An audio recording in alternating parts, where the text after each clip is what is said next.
All right, we are recording. How do you pronounce your name, by the way? Meade. Meade, just like Like me. the Okay. yeah, like the notebook paper. Like you would expect it to Uh, to be pronounced. yeah, Awesome. Or the drink, I suppose, right? yeah. I don't. Maybe that's lesser called out, but Mhm. I don't know. The one I get regularly is Dan the Man, which is like, Oh, all okay. right, yeah, congratulations, you're the first person who ever came up with that, you know. All right, well, welcome to Mhm. welcome to our typing. So just for the benefit of those watching, I'm not going to be dogmatic about your type. I'm just going to try to ask you certain questions to get to the bottom of how you seem to be comfortable thinking, and then at the end I'll tell you what my opinion is, and whatever. Mhm. Okay. It may be right or wrong. It's up to you. It's just another opinion for you to Okay. use if you're unsure, or if you already think you're sure, and Mhm. it's another person telling you Mhm. the same thing you already thought, then you'll probably be more sure. Okay. Yeah. I won't divulge my type that I test, but one of the reasons I want to try this is because when I do tell other people, what I test as, they say, "Oh no, that can't be." Oh, That didn't okay. sound like you. And these are other people that also tested the same thing. I So see. I was really, I just sort of wanted to clarify, maybe maybe get another opinion. Hmm. So, Okay, great. yeah. Well, thanks for coming on to my channel to do it, Mm, and yeah. cool. I'm looking forward to seeing where we go with this. Um, all right, I'm gonna try to ask a question to. You look like you had a question. Did you have a question? No, I don't have any question. Or did you want to say something? Oh no, this will be fun because tomorrow's my birthday, so Okay. I thought it'd be exciting to try this also. My birthday. Okay. Happy Yeah. early birthday. Thank you. No problem. Um, would you say that things like birthdays and holidays are important to you?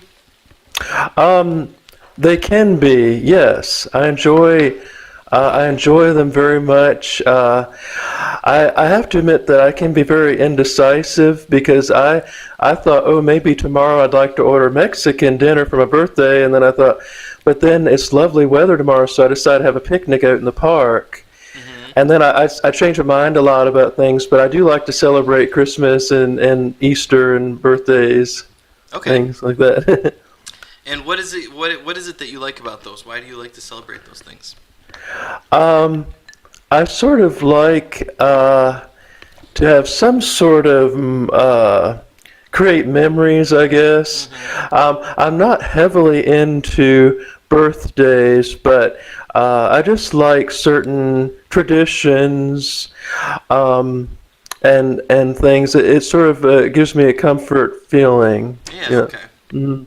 Makes sense. Mhm. What are some other things that give you that comfortable feeling that you like to do? Doesn't have to be a holiday, but just Uh, other kinds of things in your life that give you that same kind of comfort. Hmm. Well, I like certain movies and television shows. I don't watch a lot of TV now, but I like older TV shows. Like Mama's Family is one of my favorites, and Mr. Ed. Nice. Uh, yeah, and I like to read, and I like to be creative. That's one of my favorite things to do. Um, and so it gives me comfort just to sort of, I can get very overwhelmed, with things. I get very overwhelmed. I'm always late for work, almost always. Uh And huh. so I need to have my comfort time, I guess. I Yeah. see. Hmm. So, right, there's so many things I could ask you about Yeah. all those things. Why do you think that why do you think you're always late to work? Well, I just lose track of time. Okay. I got chewed out several times. I'm always at least 5, 10 minutes late. I always plan. I try to plan to be on time, and then Right. I think I have more time than I do, and then I just sort of I don't get there on time. It's usually always something delays me. Mm-hmm. Either I get caught up in something, or I'm watching something on YouTube, and I think I have more time than I do. Yeah. It's like, That makes sense. uh, You mentioned getting overwhelmed. Like, mhm. what do you mean by that, or how would you describe a scenario where you're overwhelmed? uh, oh golly, if I have too much, I don't like to be rushed. I Okay. don't like everyone's rush, rush, rush. And I'm taking, I went back to school for the first time in 20 years. I'm doing online classes, Mm-hmm. and I like to work in when I don't like deadlines. So I like to work in spurts, like when Mm-hmm. I have to be motivated. I have to feel inspired to do it. Mm-hmm. And I don't like it when there's a deadline, because I love writing term papers, actually. That's not a problem, as long as I get to pick what I write about. And I Mm. get overwhelmed when there's too many deadlines and firm decisions, Okay. Uh, yeah. Yeah. So would you say that you don't like when like people have lots of rules for you to follow and like you have hmm Yeah. you prefer to do things kind of at your own on your own terms, kind of? Yes, and I'm not opposed to rules because I know we need certain policies, but I Right. like flexibility, and I don't like it when I'm not the one in control, when I'm Right. at the mercy of someone else. Yeah. Okay. Mhm. Yeah. How do you feel about controlling other people? So like, let me Uh, give you an example. Um, if I put you in charge of, mhm. if I was like, here's $3 million, I want you to build me a boat. Would you want to directly control the people that you hire, or would you prefer to hire somebody to to uh, to be the foreman kind of those workers? I would not like to be directly in control. I would like to have a little bit of delegation or someone to help me with Okay, that. yeah, that makes Yes. sense. Yep, that makes Mm, sense. mm, Would you say then that when it comes down to well, okay. Let me do a few things on my chart here mhm. because Okay. I'm pretty sure I know what direction I'm going to go in. I obviously don't Mhm. know your type yet, but I have an idea of what direction I can go in now. And I think I don't know which types I've disqualified, but I think I have disqualified some types. So let me just take a second to update my chart to Mhm. accommodate that. So give me 1 second here.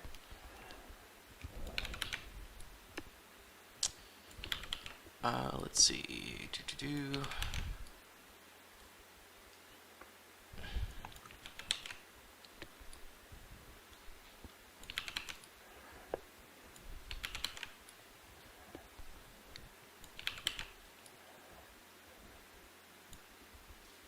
Okay.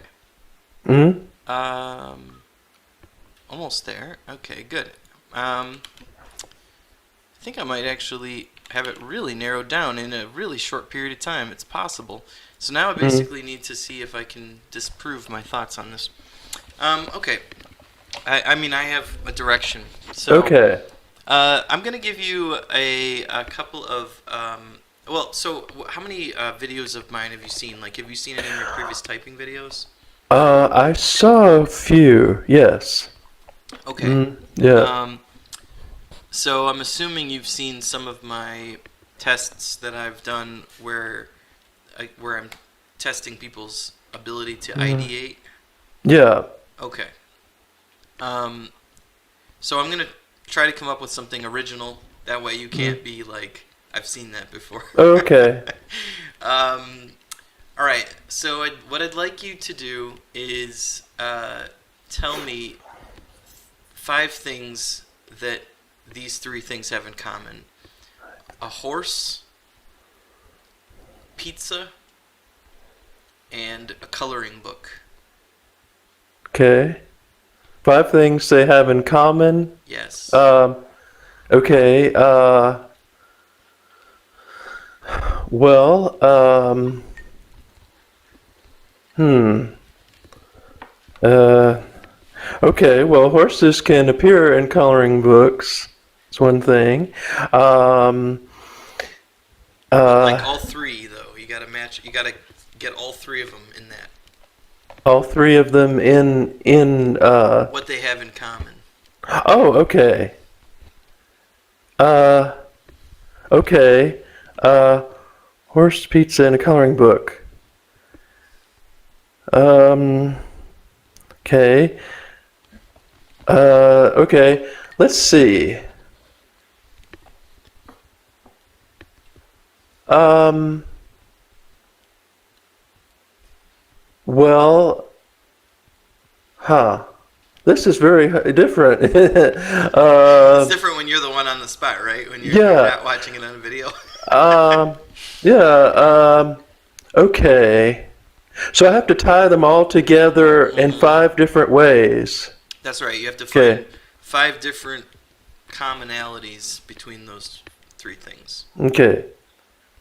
Well, technically, you could eat horse and pizza and a coloring book. Technically. Okay, that's one. Well, because we'll say, Okay. I mean, yeah, I wouldn't want to eat a coloring book, but No. theoretically you could. So we'll call it 1. Okay. Okay. Well, all of them can contain certain colors, Okay. like brown color. Sure. Um, and the pizza and the coloring book. Well, they tend to be associated with children's birthday parties. Okay, that's Yeah. good. Yeah, I like Yeah. that one. Yep. That's number 3, and number 4. Um, coloring book. All 3 of them would cost money if you want to purchase one. Good. Yeah. Mhm. And then finally, hmm, mm, huh. They can, you can all see them visually, Okay. and they can appeal to your senses. Yeah. Okay. Mhm. Great. All right. So now I'm going to ask the sort of opposite question that I asked. Could you come up with 5 unconventional uses for a shirt? Now, For a this would- shirt. For a shirt. Now, this would not be wearing it, Mhm. and it would be probably not like using it as a rag or something like that. Okay. Because those are like pretty common uses. Yes. But like unconventional uses that you would be like, oh, that's different. Okay. You could. Okay. Can it be any color shirt? Yeah, it could be any color. Okay. You could use a shirt as a temporary green screen. Okay. If it's a green shirt, you could use a shirt to cover a fish tank Okay. if it's missing a lid. Sure.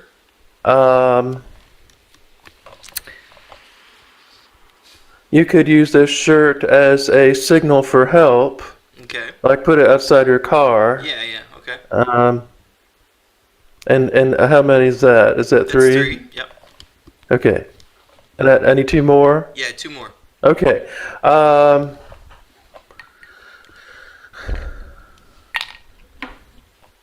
You could obviously use a shirt to cover your head when it's raining, Okay. and a shirt could be a birthday present. Okay. Yeah. Yeah. Okay. Good. All right. Of course, that's kind of conventional, but So I think even you may or may not know exactly what I was. I don't know if do you know what I was testing for with those questions? we're testing the one of the cognitions. I was testing like- for a couple of different cognitive functions with those. Okay. Well, I don't know anyways, specifically. Okay, without knowing which ones, do you think you know which of those 2 tests you did better on? I did better on the shirt. I think Well, you did much better on the shirt one. Mm-hmm. You got really hung up on the first one. Yeah. So when you rewatch this video, just keep that in mind. Okay, sure. That you are much better at ideating divergently Mm-hmm. than convergently. Okay. In other words, like I gave you one thing and I was like, tell me many, whatever, Mm-hmm. as opposed to giving you 3 criteria and you having to triangulate something in the middle of those 3. Okay. That's sort of different ways of ideating. Mm-hmm. So it was my hunch that you were going to do better on the second one, actually, and I just wanted to make Okay. sure that I could Mm-hmm. validate that. So Mm-hmm. you'll see when you rewatch the video that my hunch was that's how you would do. Mm-hmm. All right. So so let me think here. There's something else I need to do real quick here, which is yeah, okay. I completely forgot about these other 2 ones, but they're also possibilities. So let me try to ask Let me ask you some other questions now. So I have it narrowed down to which 4 cognitive functions you prefer. Okay. But I Okay. don't know which type you are yet. So. All right. But I do know where you fall on those, at least on those preferences. Okay. So, so we're making really good progress. All right, so we are about only about 15 minutes in, and it's going pretty well. I think this is going to be a shorter part A, I think, and maybe we'll do a little bit longer part B if it goes 40 minutes. Okay. So I'm gonna end part A here, and I'm gonna go refill my drink, and I'm gonna think about what we've talked about and see if I have any insights going into part B. Okay. All right, so do I just stay here or yeah, what? you can just hang out. Okay. Okay. Or you can go get a drink, whatever you Sure. want. Okay. Thanks. And those watching at home, you go get a drink too, and I'll see you in part B. Back to those who are watching. It's actually been like a week since the part A. Yeah. We did a part B, and then that footage did not successfully record, but I can verify that this is recording just by looking over and watching the recording going, so everything's good. So where we left things, interestingly enough, where things ended up, I'll just cut to the chase for those who are watching, is that I thought it was possible that Meade is an ISFJ, and he proposed that he's actually an INFP, and we spent some time talking about those 2 types as possibilities. And I have an idea for what we can do for this video, but I wanted to ask, are there any other types that you had considered with any level of seriousness? For myself, well, especially INFP resonates for me the most, but other people who I've engaged with online say there's no way that I'm an introvert, that they feel that I'm an ESFP. Okay. So, or an ENFJ or something like that. Something very different than Sure. than that makes sense. And I guess it's because I do have a habit of I do say things like I don't have a filter always. Sure. So sometimes I'm like that. Well, But, INFPs do have introverted feeling at the top, which is a judging function, and then extroverted intuition. So I mean, it's not outrageous that an INFP can be seen as extroverted to some degree. As far as ESFP, ESFPs lead with a perceiving function, so they can sometimes come across as introverts. It depends on the ESFP. What was the other type again? ENFJ. Oh, ENFJ. Yeah. Well, I think we can probably disqualify that one from the previous video just because of your preference for extroverted intuition over introverted intuition. So, right. And ESFPs use introverted intuition as well. So we can probably say that you're probably not an ESFP. Right. So I think ISFJ is a more likely alternative than INFP to INFP than ESFP or ENFJ would be. Right. Based on your frequent use of introverted sensing and of extroverted intuition. So I think it's fair to say that you probably prefer introverted sensing, extroverted intuition, and where we can really kind of dig in a little bit tonight is introverted thinking versus extroverted thinking, because ISFJs will prefer introverted thinking and INFPs will prefer extroverted thinking.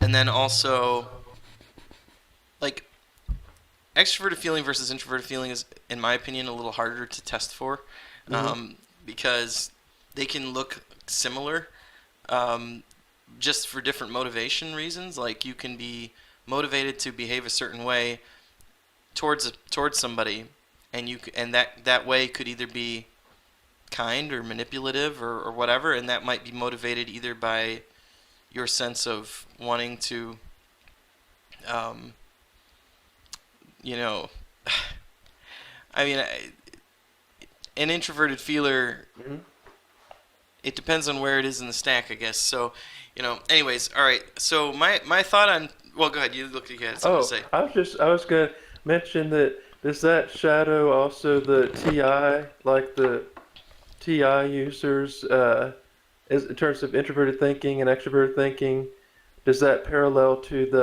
the feeling part, or is that something Yes, separate? it does. Okay. It's an axis. So the TIFE axis and the TEFI axis. Okay. So if we can figure out if you're an extroverted thinker or an introverted thinker, hmm we should be able to figure out if you're an introverted feeler or an extroverted feeler. Okay. Um, There does by seem to be a consequence. little, when I'm reading about both types, the INFP and ISFJ, Hmm. there do seem to be some unique similarities in some ways. Yeah, Just they share from half the the surface, function. They share half a functional preference, so you would see, superficially. Yeah. yeah, you would see some similarities. hmm And by the way, INFJs and ISFJs also share a lot of similarities too. hmm Mainly the middle two, the FETI middle two functions. Ah. So, like, my best friend's an ISFJ, and we have a lot in common as far as how we process information. Um, so, all right, Yeah. I'm gonna tell you what my proposal for tonight is. Okay. I am going to give you a lengthy TI argument. hmm It has many parts, Okay.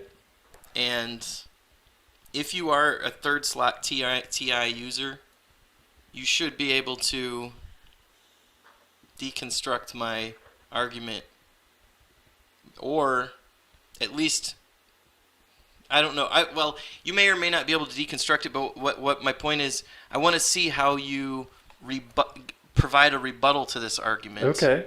because I know you probably will have a rebuttal for it, hmm and I want to hear how you construct that rebuttal, Okay. and then I'm going to try to make sense out of the rebuttal and see how that fits with TI versus TE, because I think a TI user um, will construct arguments a certain way versus a TE user. hmm So, because an ISFJ is going to be using NE and TI, kind of like an ENTP, but less preference for that. hmm So they will be able to play devil's advocate in a way.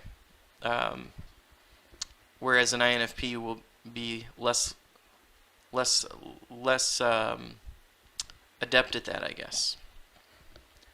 So what I'm going to do is I'm going to read a read a.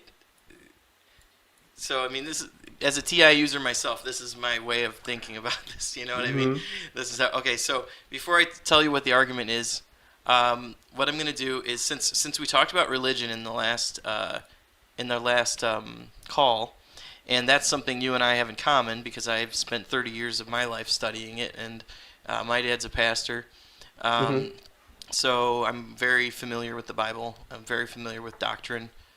I've read a lot about it and studied it myself and argued about it from both sides, actually.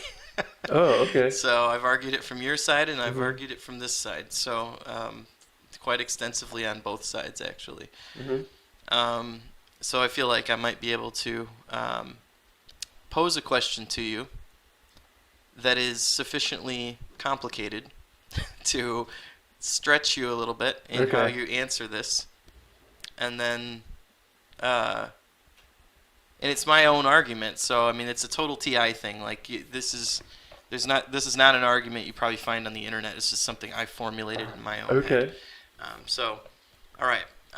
Before I read the argument, to you, I need to know, first of all, do you uh, do you hold to a literalist or a figurative understanding of or reading of the Bible? I'm a fundamentalist, but not a Great. literalist. Not a literalist? No, And why but not? Why would you I not put be a literalist? okay. Well, fundamentalism is I believe in the fundamental principles of the Bible, but I do believe there are, like Jesus himself used uh, the analogies, allegories, Sure. and sort of there's a lot of symbolism in the Bible. It does have a lot of under Yeah. underneath things. So But now, do you think that when Jesus used symbols, it was mhm. clear to the listener that they were symbols?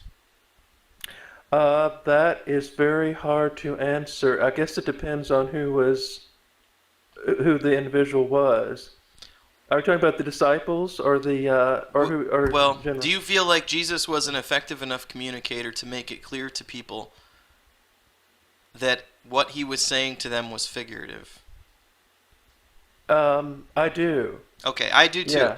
hmm because if you look at I remember him saying, telling an allegory to the Pharisees, and then them getting really pissed off at him because once they heard it, they realized what hmm he was saying, and hmm they didn't need the literal Right. understanding. So I think Yeah. that's an important thing to probably keep in mind when we think Okay. about these things, is that if Jesus was an effective communicator, which is a fair premise, I think, hmm and he's God, right?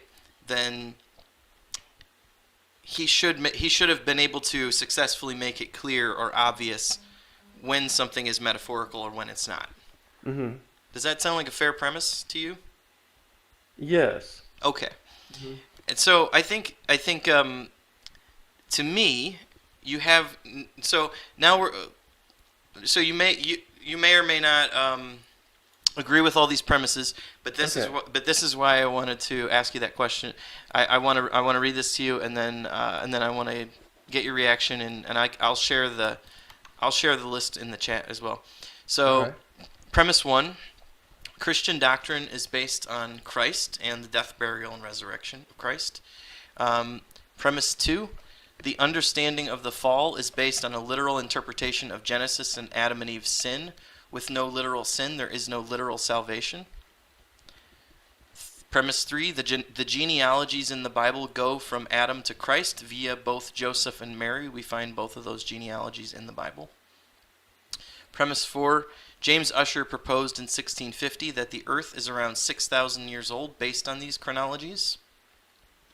Premise 5: Andromeda is our closest galactic neighbor at 2.5 million light years away. Premise 6: the light from Andromeda and beyond would not have reached us on Earth in 6,000 years. Premise 7: either all scientists are wrong about the distance away of Andromeda or the speed of light, or the Bible is wrong about the creation story. Premise 8: since we can measure the speed of light and see Andromeda, but we can't go back in time 6,000 years, the most plausible explanation is that the Bible is not factually correct. Premise 9: if the Bible, or should I, it's not premise really, we're getting to conclusions, I guess. Number 9: if the Bible is not factually correct, neither is Christianity. And then the final point that I would make is just that the counter argument has been raised that the Bible never says how old the earth is, and that there could be millions of years between creation and the flood, but that is not supported by the plain reading of the text, which is how we are supposed to interpret the story of Christ.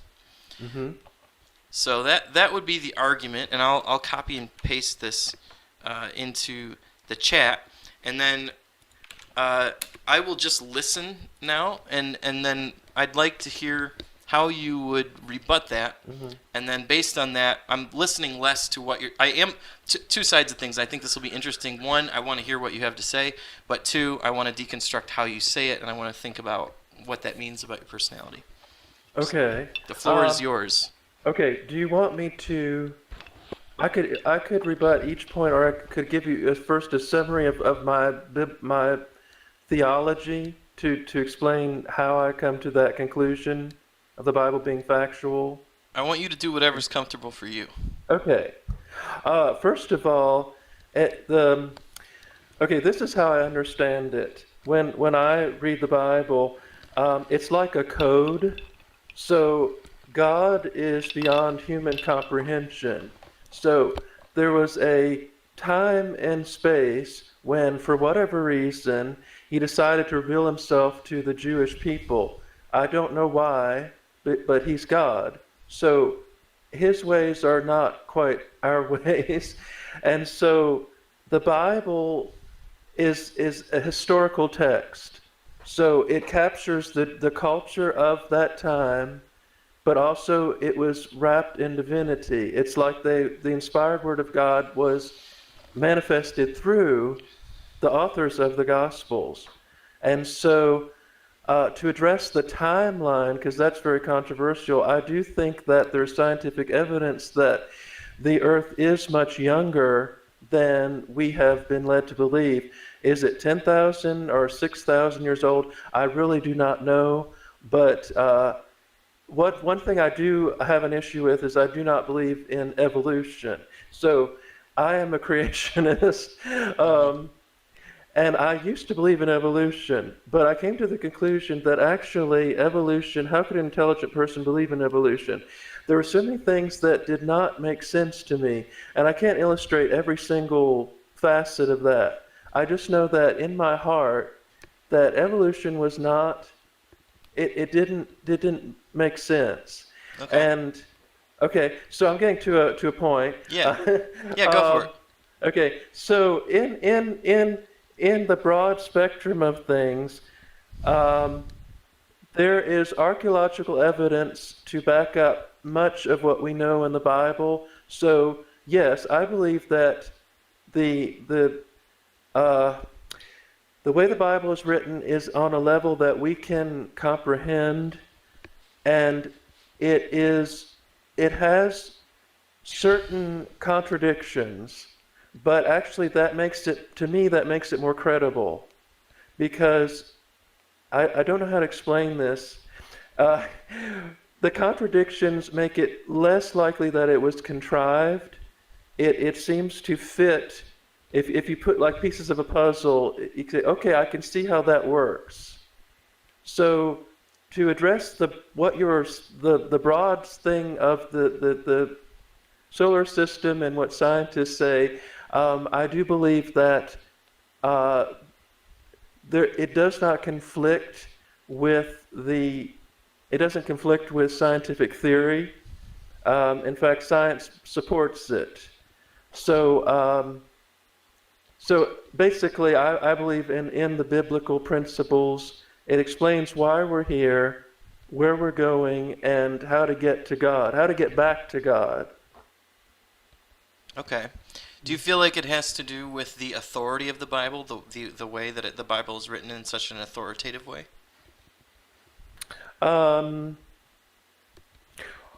Okay, what do you mean by authoritative? Do you mean like the laws, like Well, associated with sin? You know, the Ten Commandments and. that's part of it, but uh-huh. it's sort of like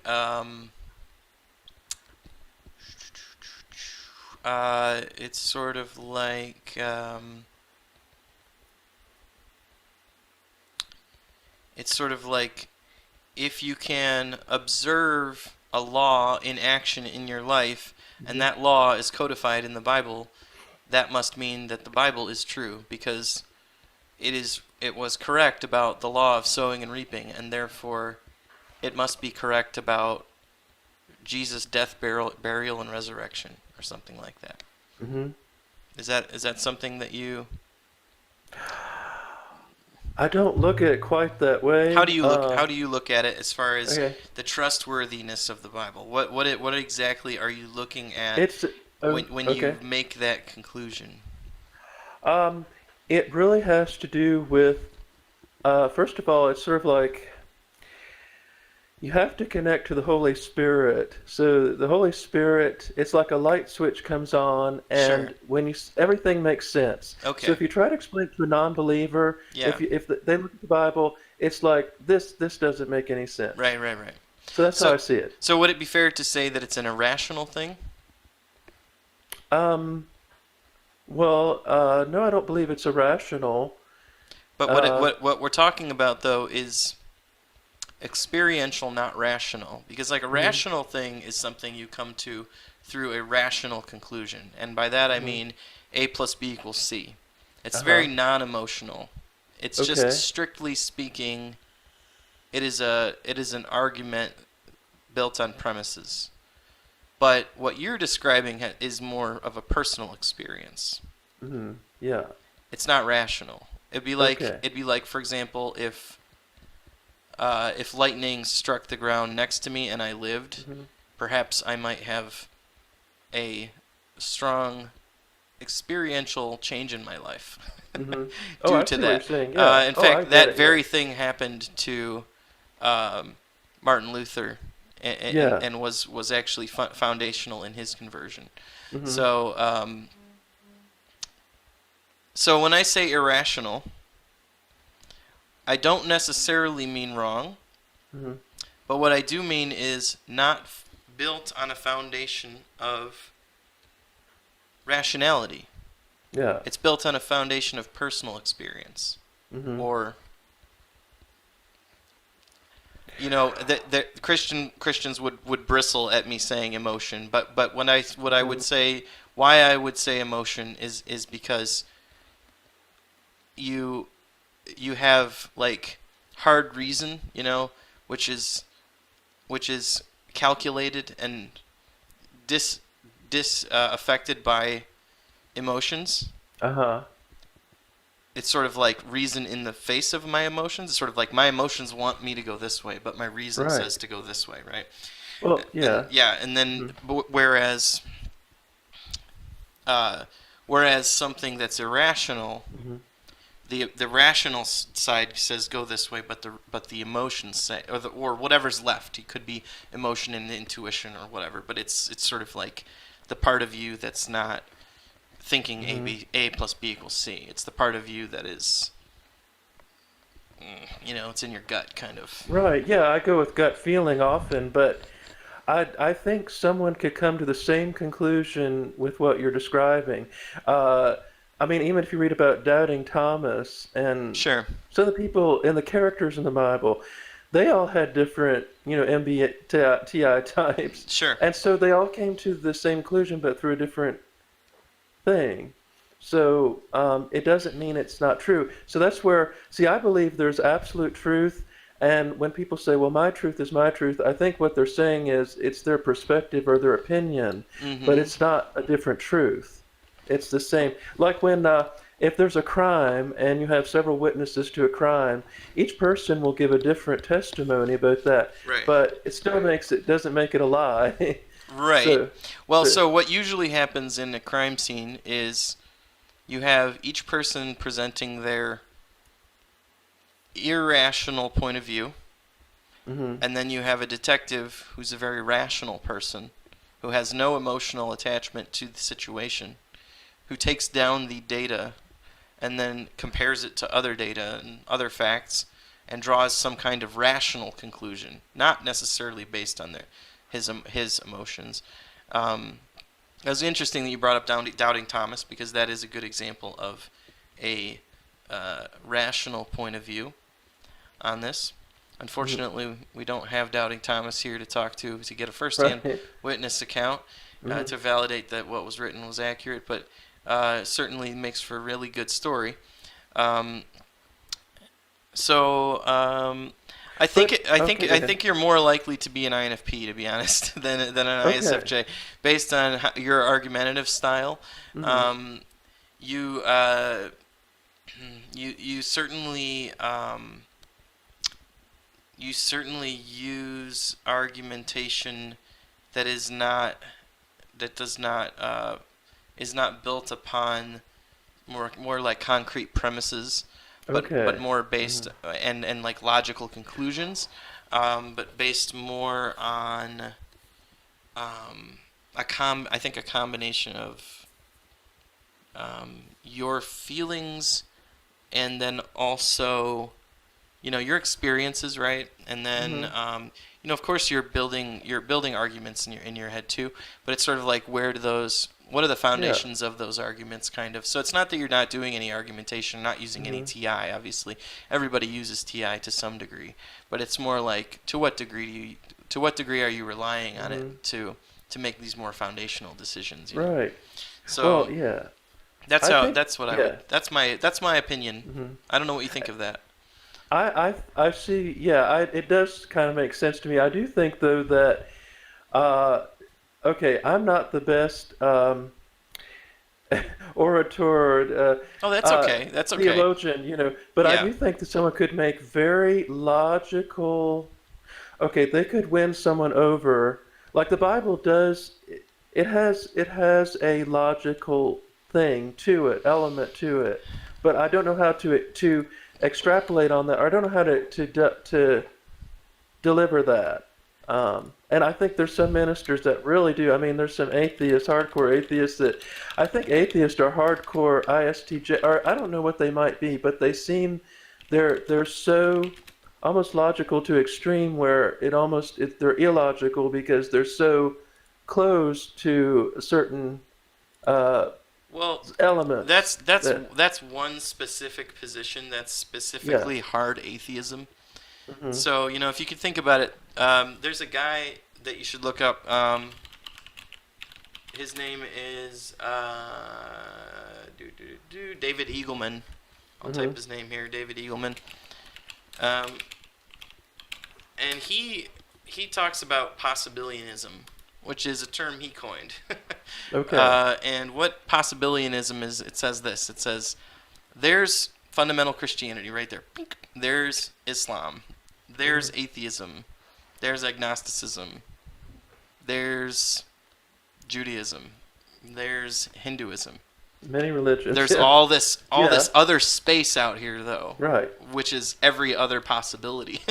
Yes. So that's I think I live more in that realm, which is Okay. um, that I've seen enough disqualifying evidence Hmm. for those other viewpoints. I actually haven't seen enough. I haven't seen enough disqualifying evidence to say that there is no God, Hmm. but I've certainly seen enough disqualifying, in my opinion, disqualifying evidence Hmm. that any of the gods that people propose is the God that exists is actually the God that exists. Um, Right. so, so you wouldn't hear Yeah. me saying there is no God, but Okay. because that would go against the Book of Psalms, which says the fool has said in his heart there is no God, right? And I'm no Uh-huh. fool, but No. but the point being, I also have studied the Bible thoroughly enough Hmm. to have. It's sort of interesting, like you can study the Bible you can study the Bible a lot and become a more solid Christian, and then Uh-huh. you can keep studying the Bible, and you Hmm. keep studying the Bible, and eventually, if you keep studying the Bible enough, it can deconvert you. Well, that's interesting because I took a world religions class, and a lot of Christians take that class and they end up not believer at all, and I actually it strengthened my faith. Sure. After studying other religions, then I actually drew from those things and I make comparisons and I so well this actually makes more sense. But also the basis, the big thing in Christianity is the resurrection. Without the resurrection, we have no hope. So that's a big thing. Um, and so had he not fulfilled it was the miracles were one thing, and he was this great, speaker, and he was doing so many things that were so different at that time. But had he not resurrected, then as Paul said, our faith would be in vain, Sure. pretty much. Well, So, let's examine the possible arguments against the resurrection, because hmm. that. So when I grew up, there were lots of little catchy sayings that people would say, like either Jesus was a liar, a lunatic, or the Lord. Have Yeah. you heard that one? No. That's the only three possibilities. It's not possible that the text was incorrectly passed Okay. down, or Yeah. that, you know what I mean. So that in that worldview, or that you know fan fiction made its way into the story. um, so what's really interesting, I think, about the story of Jesus is how similar it is, and people do point this out. People who are antagonistic against Christianity do point out how similar it is to the other kind of Christ myths that came out. There was probably about a dozen people around Christ's time that were sort of like him, and then of course there's mythological, as we think of them, mythological traditions that have a lot of similar things to them, such as virgin birth and a deity born to a virgin, that sort of thing. And so, the Christian viewpoint of that is, well, that has to do with, there's not a really good explanation I've heard for why those happened before Jesus was born, but they sort of would kind of like say, well, it's inconsequential, sort of just. This is just a thing that has happened, and people will create stuff all the time, and then others will say, well, it came after, so it was a copycat of what happened. Well, okay, go ahead. Well, so I just to conclude, I guess, considering the world back then, and essentially, like, if you think about even the world today. How much misinformation you get, even in a world where you can even try to fact check things, right? It's craziness. You can't. Like, now you go back 2,000 years and you've had so many generations of people from then till now that had political motivations, religious motivations. Some of them were very creative and expressive people. Some of them were bored. Some of them were genuine vandals. Some of them had malicious intent. There's many different motivations why people would do and say things, right? So when it comes down to is it a fair and possible alternative that Jesus was somebody, but that what has been written about him has been embellished due to political reasons, religious reasons, something to do. It's fun to write things. You know what I mean? It's fun to write stories, or having visions. Right? People will have a dream, or they will have a psychedelic trip, and they will say, "This was God speaking to me. I need to write it down."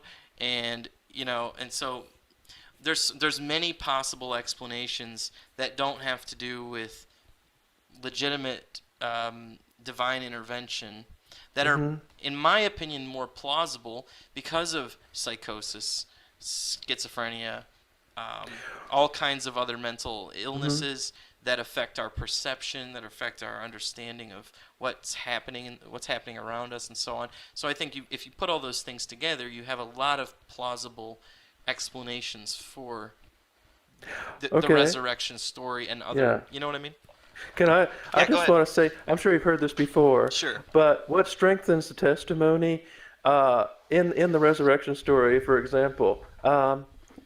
First of all, the testimony came from the women.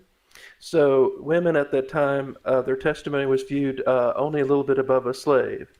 I believe had the story been fabricated, it would be the men that discovered the tomb rolled away, and also of course he was witnessed by hundreds of people, but the people were willing to die for this. Sure. And I just think that we can speculate, maybe they had mental illness, but I do believe that something that they witnessed to was very strong and powerful, that they said, okay, this is a very real thing. And another thing too is a lot of people are unaware of spiritual warfare, which I've studied a little bit about. I do believe some mental illness, not all, I do believe some mental illness is demonic, and it's caused by, demonic in nature. So when people take psychedelic drugs, they're opening up their mind to the spiritual realm, and the demons and, certain elements can get in there, and they're opening themselves up to all kinds of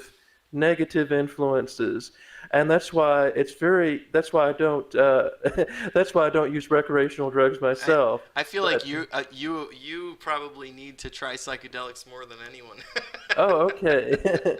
Well, You may not. You may be surprised that I say that, but yeah. uh, what psychedelics really do at a chemical Mhm. your consciousness is a chemical process. Mhm.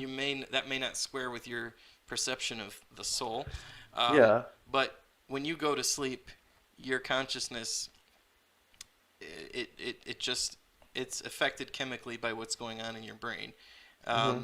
and the chemicals in your brain can affect your consciousness greatly, Mhm. and how lucidly you're thinking. And what psychedelics do is activate different parts of your brain that you're not normally using. And Mhm. what this ends up resulting in is experiences where you are in contact with your own subconscious in many cases, or other parts of your mind that you're not normally in contact with. And that's what causes you to see and hear and experience Mhm. things that you wouldn't normally under normal circumstances, because reality is a hallucination. What you're experiencing right Mhm. now with me talking and you listening is a Mhm. hallucination. Your brain has no eyes, it has no ears. Okay. It can only take in data from your peripherals, which is your eyes and Okay. ears, okay? Mhm. So everything you're experiencing right now is a hallucination. You need to, if you come to grips with that fact, it suddenly changes your understanding of the nature of reality. Yeah. Okay, I know that the so exp. then you Yeah. can realize that just taking Okay. a drug will We change create that. our own reality, but Yes. I just I have studied those different things, and it always it doesn't. I still go back to what is truth, what is truth, and I think those are all like I definitely like physiologically they can look at things, but okay, I'll give you an example of. Well, this is probably not really an example, but there's people that have survived things against all odds. I believe miracles happen because there's things that should not happen, and there's really no explanation for it. And some people say, well, that's just random experience. But there was a minister that had a brain disease that had a 2% chance of living. So his congregation gathered around him and prayed for him, and within a week he was completely healed. He was back to normal. The doctors could not fathom how this was possible. Now, people argue, why did God heal? Okay, if God is real, why did he heal that person, not that person? The answer is we just don't know because God is God, and so he might have a different But purpose. let me ask you For, this though: yeah. is it more likely to you that he was in that 2%, or is it more likely that that the Abrahamic God that told Abraham to kill his own son, Mm-hmm. and that caused a bush to be burning and talked to Moses, and that empowered Jesus to walk on water, and that gave visions to Isaiah to see the future, and that spoke to Adam in the garden? Is it more likely that that doctor, that pastor was in the 2%, or that all of those other Mm-hmm. things are true to explain what happened to him? Um. Okay. Well. And I have to go in 4 minutes, so Oh, sure. you're gonna Okay. have to make it quick. All right. Just okay. I'll try to sum it up that um, miracles still happen. The doctor and the 2%. Okay, they were saying 2%. That means that even if he survived, the 2% chance he would survive, he would never be normal again. The Sure. virus in his brain inflammation was it would destroy him.